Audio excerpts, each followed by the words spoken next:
que nos plantea nuevos retos. Señor Naupari, ¿cómo le va? Qué gusto conversar con usted. Muy buenas noches, bienvenido, gracias por acompañarnos.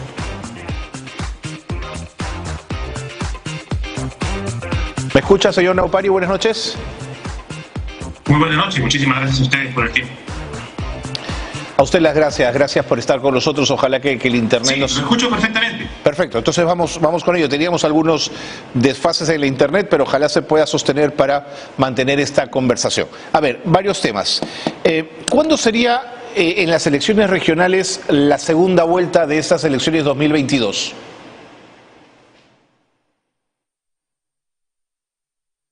¿Me escucha, señor Naupari? Buenas noches. Bueno, lo que ocurre en este caso es que la segunda vuelta regional se va a llevar a cabo 30 días después o dentro de los 30 días calendarios de que se realice justamente la proclamación de resultados de la primera vuelta regional. Es correcto, habría que precisar que la segunda vuelta es únicamente para la elección de la fórmula de gobernador y vicegobernador regional. Las elecciones de consejeros regionales ya se realizaron el 2 de octubre y sobre ello no hay segunda vuelta. Correcto, entonces, lo que tenemos que esperar es que el Jurado Nacional de Elecciones proclame a los ganadores y señale quiénes irían a esa segunda vuelta regional. A partir de ahí, 30 días.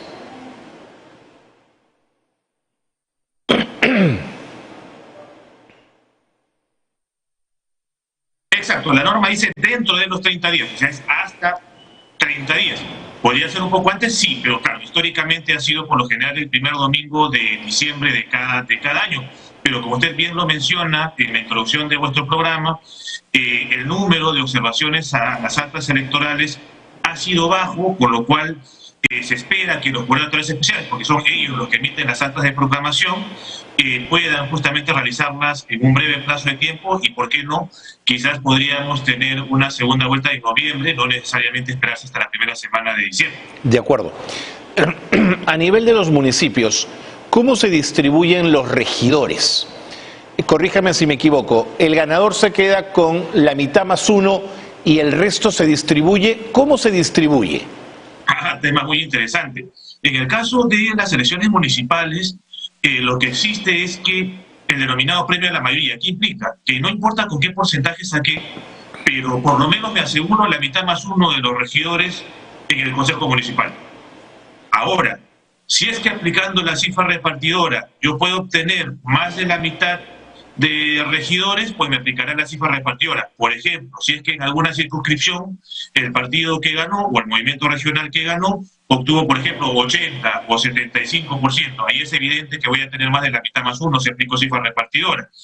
Y la idea es ciertamente, bajo la lógica de darle más gobernabilidad o estabilidad al gobierno local, que la organización política que gana tenga el mayor número de regidores.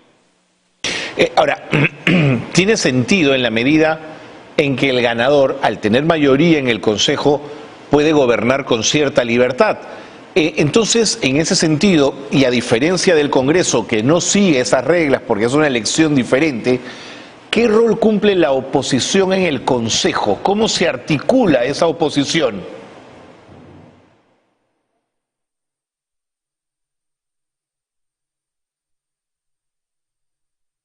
Bueno, lo que ocurre es que en realidad, sea de la organización política que sea, el Consejo Municipal, que tiene una particularidad, el Consejo Municipal lo preside el alcalde, a diferencia, por ejemplo, de los consejos regionales, que no son presididos por el gobernador regional, tiene una función muy similar a la del Congreso, pero usted ha tocado un punto muy importante, ¿no? Y es que si yo soy, digamos, de grupos de oposición, tendré más, digamos, predisposición a la fiscalización que probablemente si es que yo termino representando la organización política que ganó. ¿Y cuál es el criterio para que haya una segunda vuelta regional y no haya segundas vueltas, por lo menos en Lima, en la capital, y quizás en las capitales de provincias de todo el país? ¿Por qué esa diferencia?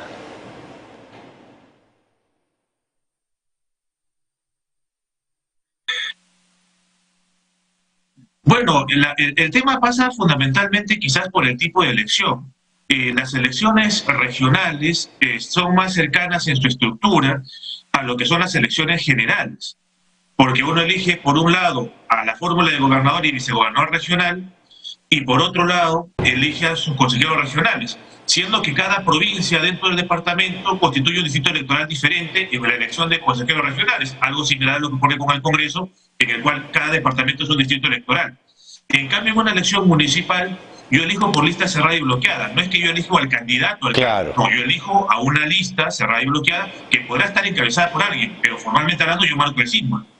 De tal manera que esa forma de elección, sumado también al hecho de que sin duda un gobierno regional tiene competencias distintas a un gobierno local, así sea provincial, es lo que genera justamente que se haya tratado de equiparar esta figura de la primera y segunda vuelta, teniendo una representatividad o una legitimidad democrática de origen un poco mayor, que se exija solo a nivel de gobiernos regionales y no así a nivel de gobierno local. También quizás, por ejemplo, también podría darse o entenderse en el hecho de que un alcalde tiene una mayoría asegurada, una alcaldesa tiene una mayoría asegurada por las reglas que están en la ley de elecciones municipales. En cambio, un gobernador regional no necesariamente. De acuerdo. No integra el consejo regional y no sabemos cómo va a terminar votando cada provincia que tiene plena discrecionalidad para votar por el movimiento o partido político que estime conveniente a nivel de consejeros en su respectiva provincia. Señor Naupari, y si a eso le sumamos que si hiciéramos segundas vueltas en los más de 1.500 distritos que tiene el país, sería casi como ir nuevamente a elecciones por la cantidad de distritos, ¿no es cierto?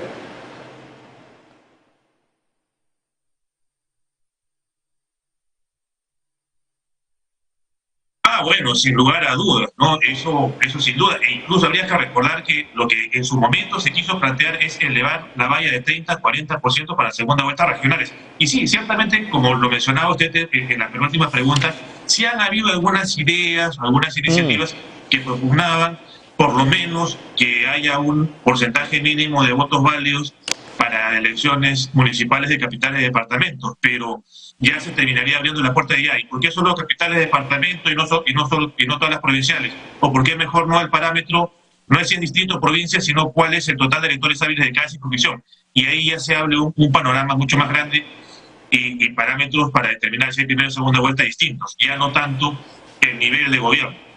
Ahora, el alcalde de Lima Metropolitana es gobernador regional ante la Asamblea de Gobernadores Regionales. Le pregunto, señor Naupari, ¿cumple esa función en la práctica? ¿Tiene presupuesto de gobierno regional?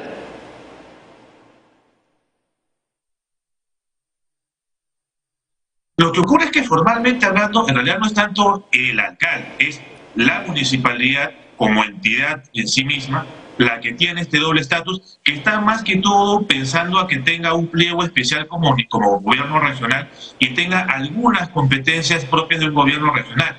No es que sea propiamente hablando un gobernador regional. Tan es así que, por ejemplo, al alcalde metropolitano de Lima se le aplican las causales de vacancia previstas en el artículo 22 de la Ley Orgánica de Municipalidades. Claro. No se le aplican las causales de vacancia, que son menores, por cierto, en número, previstas en la Ley Orgánica de Gobiernos Regionales. El tema ahí es más institucional que personal.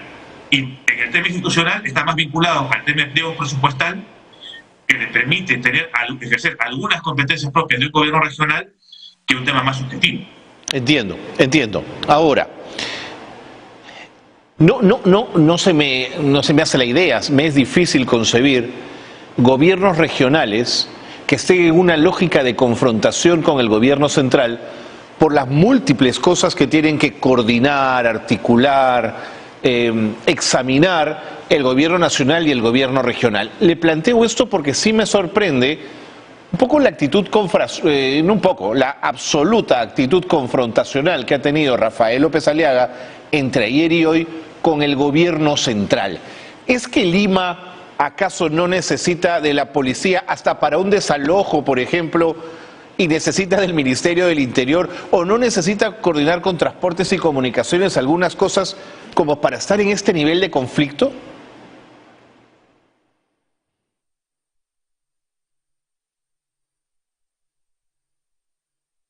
Claro, quizás ahí habría que tomar en consideración o recordar que somos un Estado unitario y descentralizado.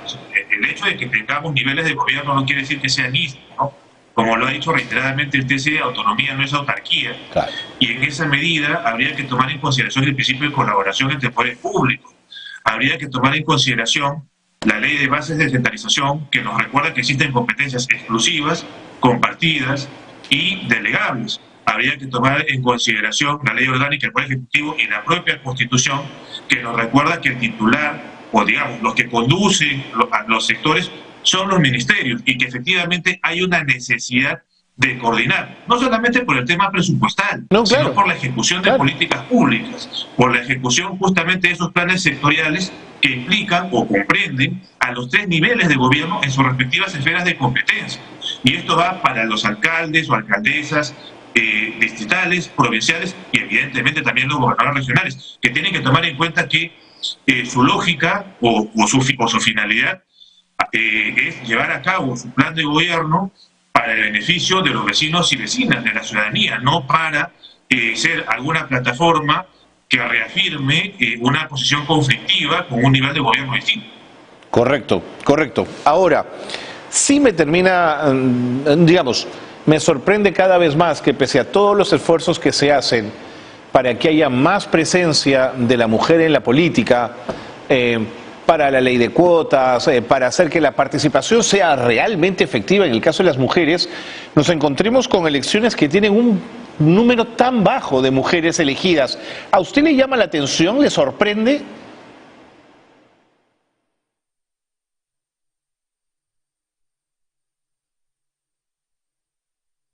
Bueno, sí y no. Lo que ocurre, habría que recordar ahí también que la ley llegó a establecer a lo sumo una paridad horizontal en fórmulas de gobernador y vicegobernador regional, siendo que, como estábamos hablando de una paridad horizontal, esta solamente resultaba exigible a los partidos políticos, no a los movimientos regionales. Habría que, en ese sentido, que resaltar que no hay paridad horizontal para candidaturas a alcaldías provinciales ni distritales. Adicionalmente a ello, y eso quizás se vaya a ver también cuando ya se tenga que aplicar justamente el premio de la mayoría o cifra repartidora, que es que si mi primer candidato o candidata a regidor no es mujer, el que quedó segundo, tercero y cuarto probablemente termine metiendo fundamentalmente un regidor y ese regidor sea varón, por lo cual cuando tengamos en la foto completa el Consejo Municipal no vayamos a encontrar paridad ahí, siendo que también habría que tomar en consideración que los consejos municipales son de composición impar, a nivel de regiduría, me refiero, ¿no? Eran 5, 7, 11, 13, 15 y 39. Entonces, considerando que los mecanismos, digamos, de acción afirmativa han apuntalado a asegurar participación y no representación, sin duda son esfuerzos importantes. Sin duda hay que apuntar justamente a la igualdad sustantiva, pero tampoco podemos dejar de lado que las normas no son suficientes para generar cambio social. Clarísimo. Para eso requiere justamente educación e inclusión y medidas complementarias que pueden estar vinculadas con el tema de financiamiento o inclusión a nivel de educación. Clarísimo. Justamente, y de formación política dentro de las propias organizaciones políticas a favor de las mujeres, y las mujeres jóvenes también, habría que señalar. Y para ir cerrando, algo que me ha parecido una anécdota, pero que vale la pena también reírnos un rato de ello, señor Naupari, es que hay un candidato en Arequipa, de un pequeño distrito arequipeño, que postuló solo y no ganó. Los votos blancos y nulos estuvieron por encima de los votos por este candidato único. ¿Cómo se va a resolver una situación como esa?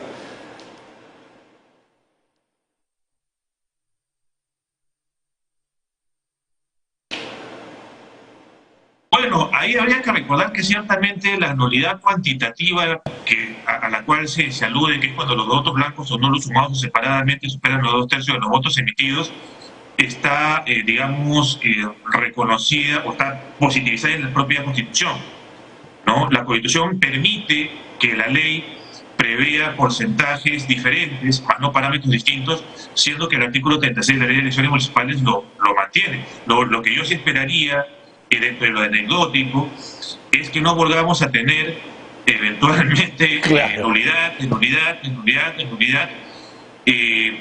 como consecuencia de ausentismo o de la causal que usted bien menciona. y ha pasado en Huacachi, en el cual el Jurado Nacional de Elecciones tuvo que hacer control difuso a los poco más de 2 años e inaplicar una causal de nulidad porque se estaba ya afectando el principio de alternancia de poder y el principio de democracia representativa. Claro. Y casi terminó ocurriendo en Chipao, que terminó prorrogándose también la elección complementaria, o la nueva elección, si se gusta, como consecuencia de la pandemia. Correctísimo, señor Naupari. Muchísimas gracias por habernos ayudado a entender algunos de estos aspectos. Gracias por haber estado esta noche con nosotros. Hasta la próxima.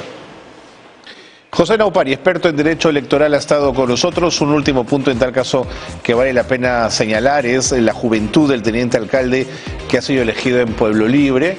Un muchacho de 24 años, ojalá le